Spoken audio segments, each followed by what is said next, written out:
क्रमांक 20 मधील निवडणूक लढत मैत्रीपूर्ण नसून ती चुरशीची होत चालल्याचं चित्र आहे. माजी नगरसेवक जितेंद्र ननावरे यांनी त्यांच्यावर तसेच पॅनल प्रमुख योगेश बहल यांच्यावर झालेल्या आरोपांना सडेतोड उत्तर दिले आहे.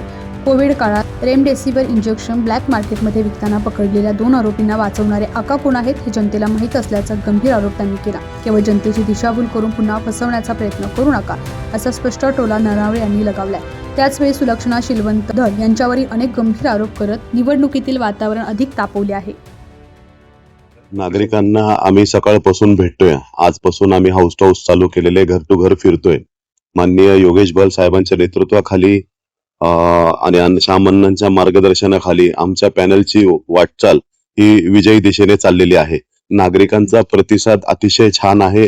नागरिक भेटल्यानंतर सांगतात आम्ही पॅनल टू पॅनलच चालवणार, आम्ही कुठेही इकडं तिकडं पाहणार नाही, घड्याळाच्या चिन्हासमोरील बटन दाबूनच तुम्हाला विजयी करणार, अशा आमच्याकडे नागरिकांच्या प्रतिक्रिया आहे. तो राजकारण म्हणलं की आरोप प्रत्यारोप हे होतात. राजकारणात बरेचसे आरोप तुमच्यावर लादले गेलेले आहेत. आज तुमच्याच विरोधक माझे विद्यमान नगरसेविका सुलक्षणा धळ यांनी एका मुलाखतीमध्ये सांगितलं की बरेचसे म्हणजे लोकांच्या भावनांशी खेळून हे राजकारण केलं जातंय, आम्हाला महिलांना डावलं जातंय. याकडे कसं पाहताय?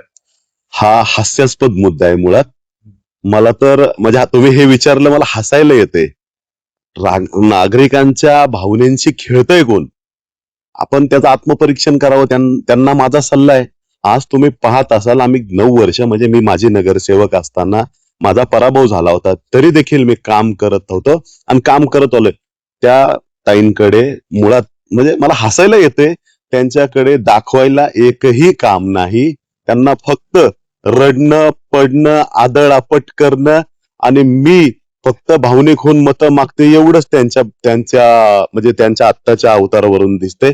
त्यांच्याकडे दाखवायला काम नाही. प्रकरणात महामारीचा देखील मोठा गंभीर आरोप आपल्या योगेशजी बहल तुमच्या पॅनलच्या उमेदवारासोबत केलेला आहे. त्याकडे मुळात काही दिवसापूर्वी, काही महिन्यापूर्वी योगेश बहल यांच्या मी मार्गदर्शनाखाली मी खूप शिकले, मला खूप चांगले अनुभव आले, अशा त्या बोलत होत्या. आता त्यांना अचानक काय झालं मला कळलं नाही की ते त्यांच्यावर शिंतोडे उडून आपली म्हणजे प्रसिद्धी पिपासूपणा चालू केलेला आहे. मला हे समजतच नाही म्हणजे अचानक हा बदल कसा झाला.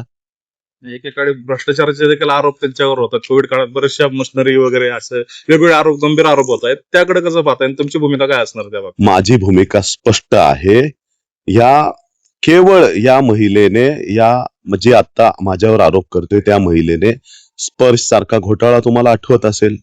आज काल त्यांचं स्टेटमेंट होतं, मी व्यावसायिक आहे, मी बँकेची CEO आहे. बरं, स्पर्श घोटाळ्याचे पैसे तुमच्याच बँकेत कसे काय जमा झाले?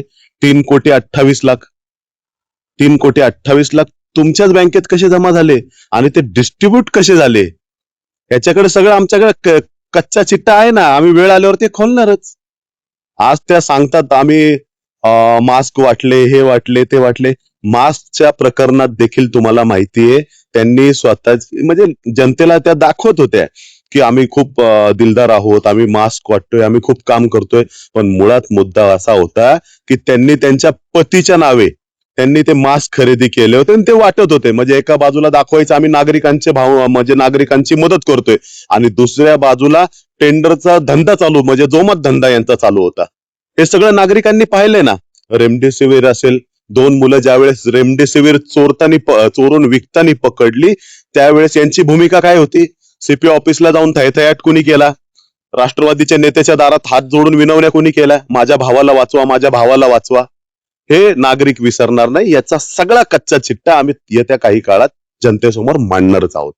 हे येणार राजकारण हे त्याटाचं राहील का विकासाच्या मुद्द्यावर आहे? विकासाच्या 1001% आम्ही विकासाच्या मुद्द्यावर राजकारण करणारी लोक आहोत. आम्ही भावनिक राजकारण करत नाही. मला जनतेची दिशाभूल करता येत नाही, तरुणांची दिशाभूल करता येत नाही, नागरिकांची दिशाभूल करता येत नाही. मी काम करणारा माणूस आहे आणि माझ्यासोबत आज जी लोक आहेत ती काम करणारीच आहेत. त्याच्यामुळे मी भावनिक मुद्द्याला हात घालणार नाही. विकासात्मक मुद्द्यावरच बोलणार आणि विकासाच्या गोष्टीवरच राजकारण करणार.